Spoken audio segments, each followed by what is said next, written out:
last night and all this morning. So like I said before, typically with flatbed, we do a lot of construction moves, so lumber and concrete, just anything building products. So of course, construction sites don't work, and they really don't move a lot of stuff. And then also, a lot of the loaders, they load us outside, not in a warehouse. So if it's raining, lightning, they can't load. So typically the loads are slim when it rains. I'm hoping that's what it is, so I mean, there are a couple loads. I mean, when I say a couple, I mean like one or two that I probably could do, but I do have an appointment to pick up a crane in Sherman. The appointment was for 11 a.m., but they delayed it about 2 hours because they have to pump all the water out because all the rain, I guess, out of the hole that it's in. But last time they had a delay, I went and showed up early, and they just loaded it. So I'm hoping that's going to be the case today, because there's nothing else I can do, really. No loads, nothing worth picking up. Or if they are worth it, it's going in the total opposite direction. So it's just the downfall of doing flatbed. Weather does affect us a little bit. And also the time. I mean, everything slows down as it starts getting closer to winter. I know we're in fall, but this is when it starts slowing down. I know I got a comment about how I got into being an owner-operator. Why not work for a company? I did work for a company, and I don't like it. I feel like I'm their slave. They tell you when you can take off. Even if you have sick days and you use them, you get written up for using them because it's peak time, or whatever, some stupid stuff. And what really puts me over the edge is one year I was we had to put in our bid for vacation, and we had to do that in January for the full year. So in January they do it by seniority. What week do you want? So the top guy gets his pick. So by the time it got down to me, I couldn't take any time off during the summer because they were all booked. No Thanksgiving, spring break, nothing that your kids are typically off for school. And I missed a lot of school events because you can't take off. Watching my older boys grow up, and I was like, I can't do this anymore. This is just not for me. I can't even take a vacation with my kids over the summer. What kind of crap is that? So after that week that we had to do the bids, and I got denied everything, and couldn't pick any time off when my kids were off, I went and applied to buy a truck, and I just jumped ship. Took a little while to get approved and get everything ready, numbers ready. So I still worked for a few more weeks after that, and I bounced. Greatest decision I've ever made in my life. I mean, it is a lot more stressful. I thought I would have more free time when you own your own business, but it is true what they say: when you own your own business, you're working 24/7. So if I'm not working doing loads, I'm trying to find loads. If I'm not doing that, I'm doing maintenance on the truck. Repairs that pop up. I mean, it's just constant work. And but still, with that, it's night and day. I don't think I can ever go back to a company, any company. Doesn't have to be in trucking. I don't think I can have somebody tell me what to do, when to work, how long to work, when I can take off. It's just not for me. The freedom is, even though I don't have that much freedom, but I have the choice of the freedom. That means a lot. So yeah, that's why I don't work with a company. You just can't beat it once once you're in slavery and you get free. You don't want to go back. You're like, no, I'm not going to go back. I'm not going to go have you tell me what to do. So that's why. But other than that, this is one of the slowest years I've ever seen. You know, I've been in the business for a while. I think I got my CDL when I was like 2007, 2008. I've been an owner-operator for, I don't know, 6 years maybe? Something like that. 5 or 6 years. I'm not too good with dates and times. Somewhere around there. And I've had my own authority. This is going on 2 years. So, the first year was amazing. I mean, I'm struggling. You know, like I told you in another video, I try to make about $1,000 a day. I work Monday through Friday. Sometimes I work Saturday. So about $5,000. You know, then you got to subtract fuel and everything else. But that was, you know, my goal, and that's really not happening this year. I mean, it does. I don't know, sometimes. But I mean, it's getting harder now. Like right now, it's coming into the fall and winter season. But last year, oh man, I was making $7,000, $8,000, $9,000 a week local. Get up in the morning, come home in the afternoon. You know, and I would probably spend about $300 a day in fuel. I mean, I was running, but I mean, I didn't have to look for the work. The work looked for me. It was just easy. And now this is new for me, just struggling to find a load, and these loads that are so cheap. You know, these brokers, they want to price these loads now, these local loads, by mileage. When you do local, you really can't go off of mileage because you're doing local work. It's all about time. How long does it take you to finish that load? You know, because a broker could be like, oh, well, it's just 8 miles down the road. It's like, well, yeah, it may be if you're in an airplane, but if you're driving through a busy metroplex, like, I mean, Dallas-Fort Worth, it's busy. There's traffic all day and night. So the 8 miles is not really 8 miles. It may be 15 or 20 miles because you're not in an airplane. So what they think is just 8 miles down the road takes you 45 minutes to get there. Plus the 2 hours to load, 2 hours to unload. Not every time, but you know, you have to factor those things in, and they want to pay you over the road miles. Like, oh, it's just right down the street. Won't you do it for $150? Well, like, no, it's going to take me 5 hours, 6 hours to complete this load. Why would I work half a day for $150? $200? Like, no, it doesn't work that way. But they're slowly starting to do that now. You know, we got to stick to how long does it take us to finish a load. So if you hear me talk about how much I'm getting for the load, I'm saying how long it takes me. Oh, it took me an hour to get here or whatever. That's what we base it on. We don't really go off of miles. I mean, that's what you do over the road. You pay per mile, and in town, it just takes too long to do that. And brokers are just going crazy. I mean, everything's just going down and down and down and down. And, you know, I've seen some of these loads on there for like 58 cents. I mean, who's taking these?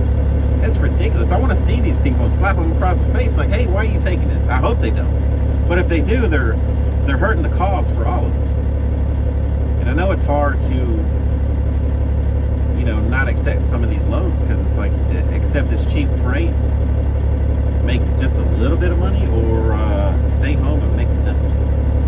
You know, if we stay home, you make nothing, but you still have your insurance and all your fees, you know, for, you know, your authority, your license, I mean, everything.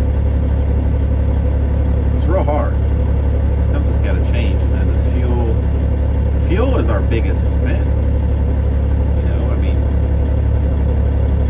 that, and then second comes insurance. Man, I mean, fuel is what drives this economy, because everything is transported by a truck, boat, train, and all of them use diesel.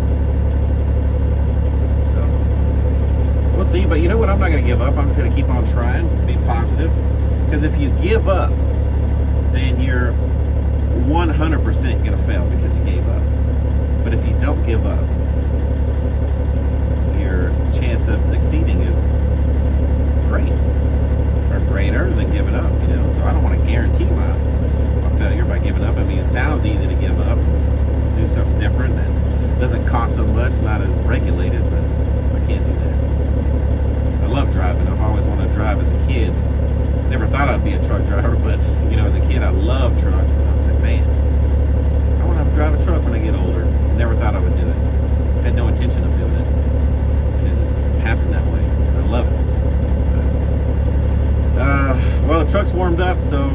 go ahead and head to Sherman, and hopefully they're going to be early and load me early, and I can get home and maybe pick my son up from school. Because I dropped him off since it was raining, and I knew I was going to find a load to drop him off, and he's just begging me to pick him up. So I told him if I get off early, I would. So we'll see. I will let you guys know. But let's go to Sherman. I'll see you there. Oh my God. Look at the money pit. Oh wait, look at this. This is all mud. See? Mud everywhere. Everywhere. I barely made it up here. Down there is a little hill I had to back up. My 4x4 don't work, so I'm just on one axle. So I had to take 2 runs at it. Didn't make it up the first time, slipping and sliding. Had to pull forward and just go for it. Barely made it up. But now they got some weight on me. Oh, but yeah, I'm here in Sherman. It was a little over an hour for my drive up here from where I park, my yard. But they gave me 2 weights. I'm getting one of those cranes way up there. So they said they need to put the 2 weights on me, then I need to pull forward so they can get another piece off. I think they need room back there to set it down and break it apart, take the bolts off, and put piece by piece. But oh man, look at this. This is crazy. This is probably the dirtiest load I've ever done in my life. This is muddier than River Run. That's the place we go ATVing around here. Jacksonville, Texas. Fun place if you like getting muddy. But oh man. So I'm gonna strap these up. Strap these 2 weights, and then I'm gonna wait until they call me and back up one more time to get my other piece. And then we're home free. I hope it rains some more on my drive down to Houston. Oh, this is going to Houston, guys. So Sherman to Houston pays me $1,100. So yeah, that's all I know so far. I don't know exactly where I'm going in Houston, what time I'm supposed to be there, but oh man, you can't even see my frame. Look, it is brown. Doo-doo brown. Oh my God. Oh my God. Money pit, I'm sorry. I'm sorry I'm gonna have to clean you up. But if it rains, it'll wash it off. If not, I may have to hit Blue Beacon. You can't drive a Peterbilt down the road looking this dirty. Everybody's gonna look at you. You're like, look at this bum. Can't even wash his truck. Peterbilt's supposed to be clean all the time from what I hear. I'm new to the Peterbilt game. I was told you always have to have Peterbilt clothes, hat, something. You always have to have your clearance lights on if it's a little dim outside. And yeah, you always got to be clean. So I'm probably gonna fail at that today. So yeah, let me strap this up. Check back in a second. All right, we got another truck trying to back in where I barely made it. But like I said, I barely made it because I don't have 4x4. Not right now. It's one of the things I got to fix. One of the many things. So I'm walking over here. Maybe he'll slip and slide, and you'll see how hard it was for me. It's not a big hill, but when you're trying to push a trailer up, you got no traction. It's a little hard. Let's see. I'm trying to get out of the way. Let him have all the room he needs.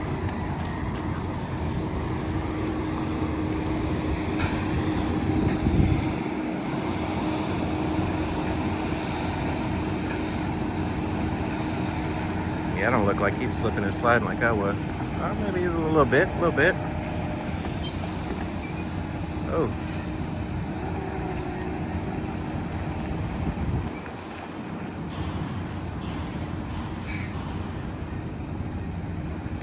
Uh-oh. There he goes.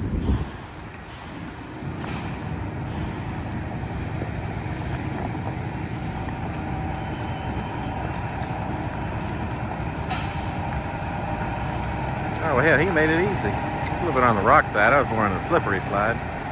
And I'm sure he's got four-wheel drive. Oh, look, there he goes. I feel better now. I'm not the only one that had pull up.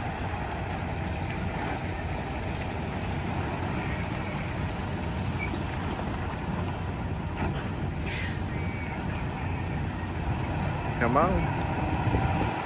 Yeah, he's got four-wheel drive.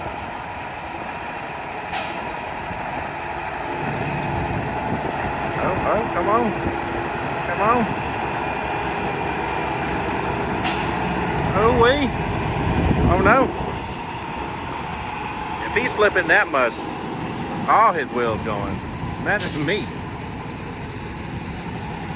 The little engine that could. Oh, yeah. He's got it.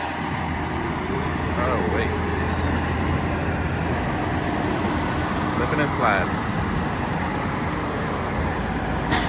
Damn, let's hit that rebar. You know what my biggest fear is over here, though? Is dropping my phone in this muddy water. Then I can't make any videos.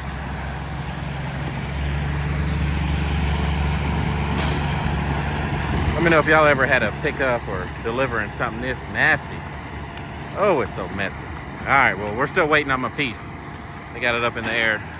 They're fixing to bring it down. I'll check back here in a second. I just want to show y'all how I had to back up in here. Okay, I got loaded, just made it back to the yard. And man, was that dirty. Look at my boots. Oh, wait. It's supposed to be brown. That brown everywhere. Luckily, I had a couple of all-weather mats. Put it down on my carpet. But damn, that was dirty. Let's see what it looks like now. Haven't seen the truck since I drove off in that mud. Oh, man. So here's my crane. Oh, man. Oh, wait. Oh, she's dirty. She is dirty.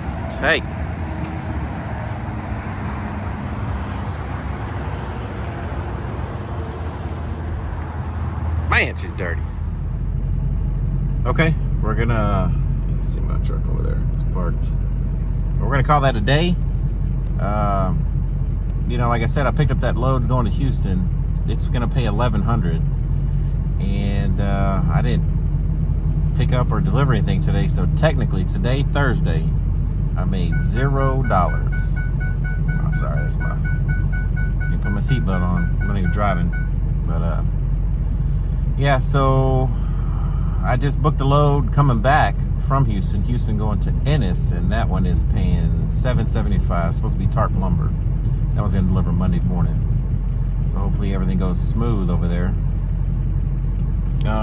Yeah, so after tomorrow, or at the end of tomorrow, we're gonna go over the recap of what I actually made and the fuel I spent.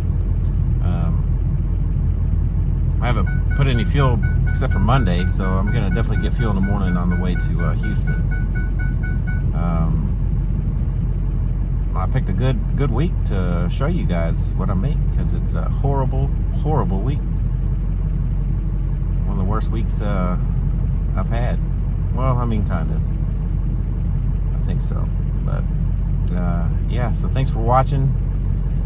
For everybody that has subscribed recently and commented, thank you. I do appreciate it. I don't know what else to say, but you know, let's keep on going. Thanks.